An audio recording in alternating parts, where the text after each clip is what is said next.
The evolution of cybersecurity over the years has led to increased risks and the need for more comprehensive response mechanisms. From the global ransomware attacks that hit hundreds of systems to phishing and scanning rackets, at least one cybercrime was reported every 10 minutes in India in the first 6 months of 2017. According to one study, in 2016, India ranked 4th when it comes to online security breaches, accounting for over 5% of global threat detections. The cyber threat has also transcended to become a national security consideration, with several experts pointing to the digitization of weaponry and the role of cyber armies in launching attacks against rivals. This week, India Risk Report looks at cybersecurity in India, its impact on business, levels of preparedness and future trends. Hello and welcome to another episode of India Risk Report. And in this episode, we are specifically looking at the challenges of cybersecurity to both government and governmental infrastructure and institutions, as well as the big challenges that it poses to the economy through the damage that cyber attacks can do to the industry. We have with us two very well qualified and eminent experts. We have with us Ambassador Latha Reddy, who has been formerly our Deputy National Security Advisor, and I understand, ma'am, that you were one of the key people who formulated the National Security Doctrine on Cybersecurity, and currently you are the co-chair of the Global Commission on Stability in Cyberspace. And we have with us Mr. Ajay Goel, who is formerly the MD of Symantec and at the same time now the managing partner of Color Tokens, a new initiative, but I'm sure you'll make it go from strength to strength. Madam, I would like you to throw a bit of light that when you formulated this whole blueprint for cybersecurity for India, there was a complaint, and the complaint was that not all stakeholders were taken into account to formulate that, and therefore some of the regular challenges that is faced outside government circles, particularly the industry, weren't addressed by this national security doctrine in the depth that it could have. Is that a correct criticism, or is that something that has just in some quarters? I'd like to say that firstly, I'm a strong believer in what we call the multi-stakeholder system, which means that you have to bring in all stakeholders on board when you discuss any critical issue pertaining to national security. And simultaneously, while we were continuing the discussions on building the national security architecture within government, we also had a joint working group with the private sector. I'm not sure how well this was known, but we had representatives of private sector equal in number to the representatives from government, and we did take their views on board as well. Finally, obviously, the formulation of the cybersecurity policy was something largely directed by the government. And they brought a technical knowledge. Of course, we had very many technical experts within the government. We had Dr. Gulshan Rai, who was the director of the CERTIN at that time, and continues to guide our cyber policies even now. And you had people from the Ministry of IT and Telecom, which was a combined ministry. It was a healthy mix of everybody, and finally the government put its stamp of approval on it.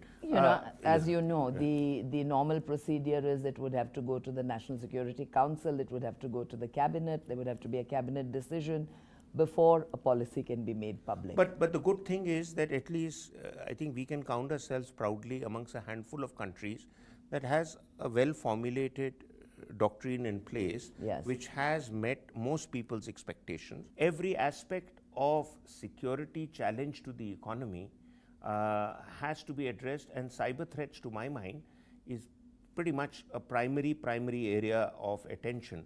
But I want to take you from where Dr. Reddy has talked about, that what are the leading barriers to adopting a more active cybersecurity architecture for businesses, considering the fact that the government works in, if the government of India gives direction, all bodies of government of India have to follow it. Businesses are independent verticals. How do you all get everybody in the business world on the same page? Yeah, my view, Maroof, is that the internet has, the adoption of internet has changed the way the business is done. And majority of the businesses now, you see, they, without an internet or a computer, it'll be very difficult to operate. Like the banks can't operate if the network is down, or the telecommunication companies or networks are down. And thus, securing internet and the way the security architectures is built currently is a layered approach to security. And that's the primary concern, because the security has become very reactive in nature. That means when a threat is discovered, then possible solutions are built, and those possible solutions are enforced. Industry has to adapt to a more proactive approach to the cybersecurity, and technology will play a very important role into that. That's another important point raised. So, according to various reports, India ranks consistently in the top 10 most vulnerable countries when it comes to cyber threats. I mean, I'm sure you would have seen reams and reams of reports as is often brought out. So, how did you in the government seal yourself against the kind of constant attacks that would come to you? Are there lessons from what you did for the industry? You know, I would say that basically you have to prioritize. You know, it's not possible to seal off all of cyberspace. Absolutely. You know, India is today the second largest user of internet in the world after China, you know, I think we've crossed 400 million. We're heading towards 500 million people. Now, if you say, can we put a system in place to protect each and every user of the internet, the answer would have to be no. But I think you have to prioritize and you have to concentrate on those areas. So what did the government do? We said critical information infrastructure, by which I mean the computer systems that control those parts of our infrastructure that are so crucial that a collapse of them would lead to serious national consequences for the economy and for security. So we said there should be a national center for the protection of critical information infrastructure. And that has been set up. Within NTRO, there's a NCIIPC, which does precisely that. And we said there should be a national cyber coordination center. We said there should be a chief cybersecurity coordinator for the whole country, who should be housed actually in the Prime Minister's office, in the National Security Council. And Dr. Gulshan Rai, whom I mentioned before, has now taken over that post. So, you know, I think these kind of prioritization, defining key institutions that have to be built, defining key individuals who would have to do the job of monitoring the overall landscape of cyber threats and cyber security. These are the lessons which I think government learned. And these be translated into industry? That is really the challenge that the industry faces, that while the government of India is all connected with a cord between all of them, that whichever body you are, you still are a government employee or a government servant. Industry has its advantages of being individual verticals, but could there be a core body for industry which could become a go-to body for everybody who wants advice, to be linked in, to get support?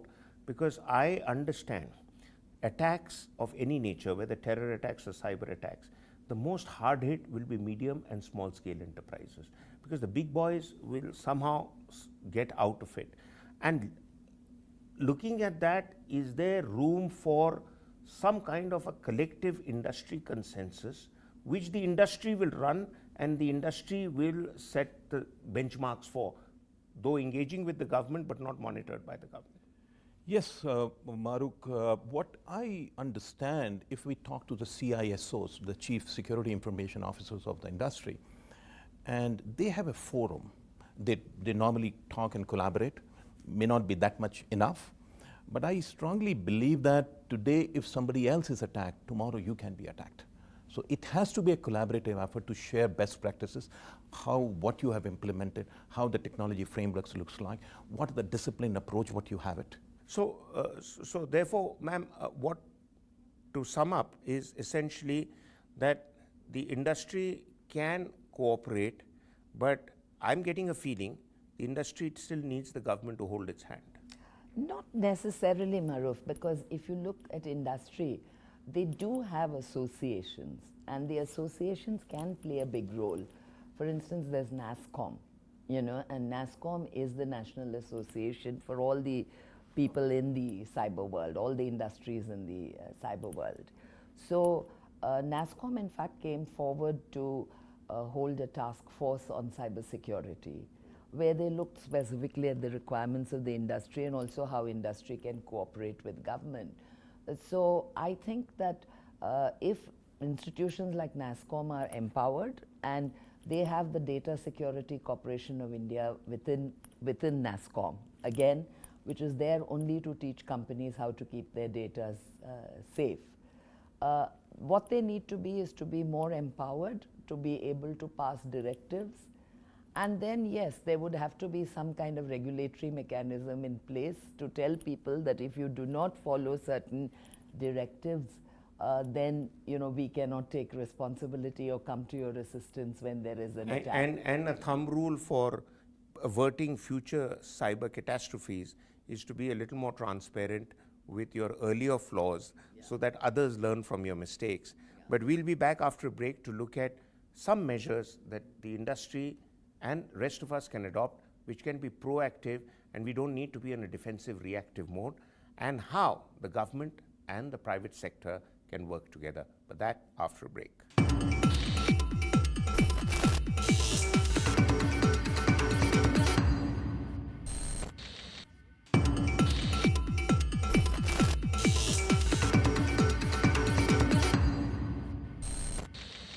Welcome back. We continue to have our two distinguished guests with us, and we are looking at the challenges of cyber threats, how to handle cybersecurity issues, both at the level of the government and of the industry.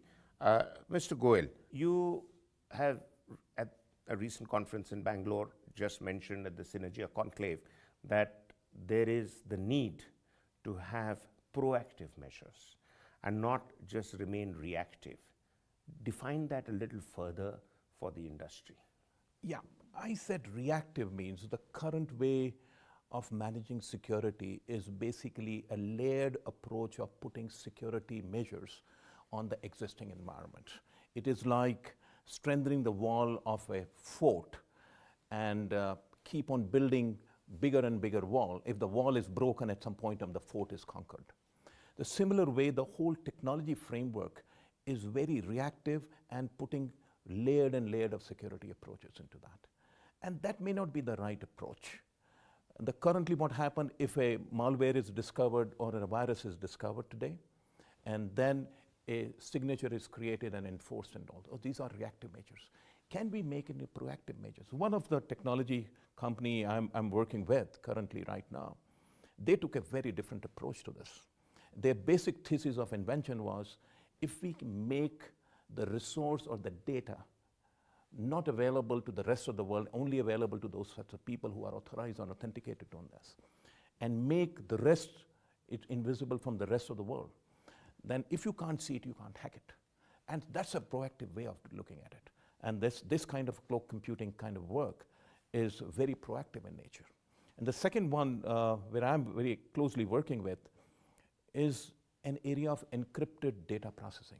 Today, the way the encryptions are done, and like you see, all your documents are encrypted. When you send a document to anyone, it's sent over an encrypted channel, and it's stored in an encrypted form.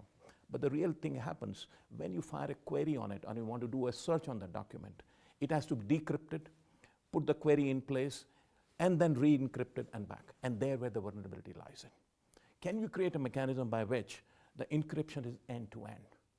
So that during the transit of the data, during the data at the rest, and during the data when it's processing, is completely encrypted. That's a proactive way of looking at things. It's an end-to-end encryption. And I'm very proud to say such work has been done in Bangalore. These are very unique, maybe one of its kind in the world. And what Latha talked about, that way the government should interact with industry and academic. So these new technologies are getting developed in a startup environments here. And they're all bright students coming from Indian Institute of Science or IITs and things of those kinds. And some of us are holding their hands. And they can be large corporations tomorrow. And that's the way these technology needs to be implemented. So on your question, proactive measures is largely driven from technology frameworks. Second is a disciplined approach. Well, ma'am, lots of ideas there. I'd like you to sort of come in here and tell us that, A, were some of these ideas deliberated upon by our establishment? I'm sure they were, and maybe some of them are in the realms of classified information, so you may not like to talk about it. But I think what I'm equally interested in, that how do we create our geek brigades? Because I've been reading, and one of the things the armed forces are working on, which goes somewhat against their grain, is, the armed forces people are of a particular mold. You have to look straight, you have to walk straight, and you have to do all those things. And therefore, they are also now open to creating these geek brigades where you get these bright young people and you keep them in military environment, but you don't impose military discipline on them because their mind is working at the next level. Is that something that we can look at nationally? Because somebody once said to me that if you don't tap that energy, you don't tap that expertise, it's going to leave your shores forever.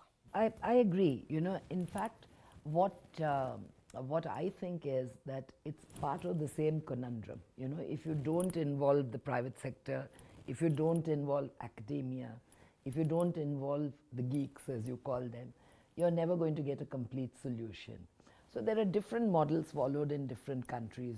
Other countries who are more open to private recruitment than perhaps our system is. Because I don't think it's just the military. I would say even in the civil service, there's a certain constraint about lateral entry and bringing in experts at certain levels and these worries about confidentiality. But I think if you can build models where we explore creating solutions, where you bring in the private sector in turn can engage these young, active minds and people, and you work out a security system by which people are thoroughly vetted. There's no reason why, even in the most sensitive areas. But I think if you try to say that everything will be done by permanent government employees, it's never going to happen. True. I think it has to be an amalgamation between academia, the public sector, the young, active people who are out there doing this work, and as well as government to tie the whole thing together.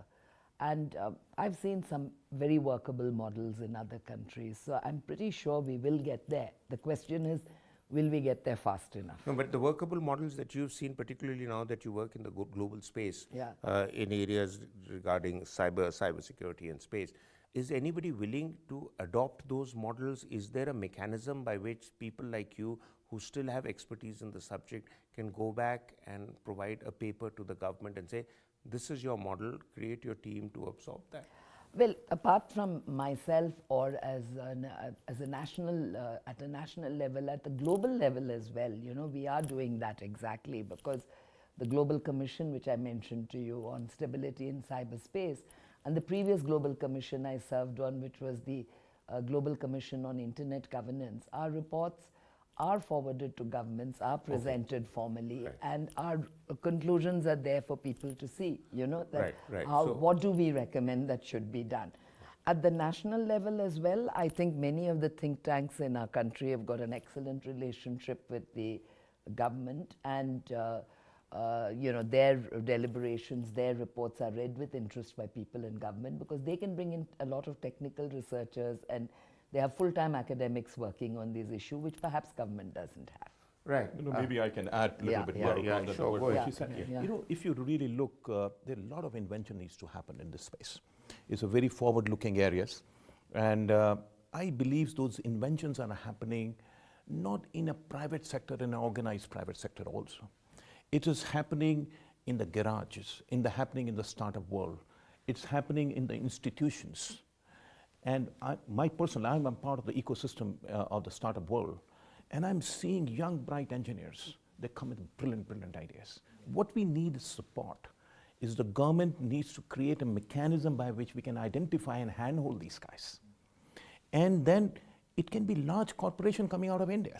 And these are the sets of guys, if we don't support them, they will be overseas tomorrow. Right. In fact, as a follow-up to what you've said, just a quick answer from you, that where do you think would lie immediately, and let's not look 20 years from now, I mean, since everything is being reduced to 5 or 10 years, next 5 years, what are the key focus areas for the industry as a benchmark that this is the minimum you need to do to ensure that you're cyber safe? One, so for to keeping it cyber safe, the first one is that current technologies, a discipline of managing these current technologies. And secondly, as an industry, what we need to do that, we need to continuously innovate. And what we need is some mathematics. Cybersecurity is all about mathematics. It's all about algorithms. We need to really look, quantum computers are a couple of years from now. And there will be a paradigm shift in computing altogether. The amount of power quantum computers bring on the table into the people, the cybersecurity angle will be magnified multi-folds. And current algorithms and the current structures can be broken within hours to days to months. So we have to relook everything in the next 2 to 3 years or 5 years from now. Guys like in countries like India, we are very, very strong in mathematics. We should encourage lots of innovation in this space, mathematics inventions, and how can we really be a front end, a leader and driving the world in this space. And I'm seeing currently right now, I've been involved with 7 or 8 companies in this space right now in Bangalore and other parts of the country. And I'm seeing fantastic encouragement. The kind of work these guys are doing, they need a tremendous amount of encouragement and response from the government so that they can be the beacon in these areas. Any ideas which can further strengthen government and industry partnerships? Well, I think basically, we have to overcome a very big conundrum where it comes to government and industry. One is that our own Indian industry has to step up and become thought leaders and start participating in policy dialogues, which is not happening at the moment. Every major conference in India, you would see that it is one of the multinationals that is there on the stage voicing their views. We have to find a way to bring industry in. The second thing is government has to find a way to create a small group of trusted companies who can be given sensitive developmental work on creating cybersecurity products, helping us with the encryption, which you mentioned, Ajay. And that can only happen if we move away from the sort of universal tender and having to accept the lowest tender conundrum which we are faced with. True. So quite clearly, there are many challenges, but we are aware of it. We are seized of the matter, and I'm sure happier days in government-industry interaction lie ahead, and in which both can work towards achieving a national purpose. Thank you very much for being with us on this show. We'll be back next week with another episode. Until then, goodbye.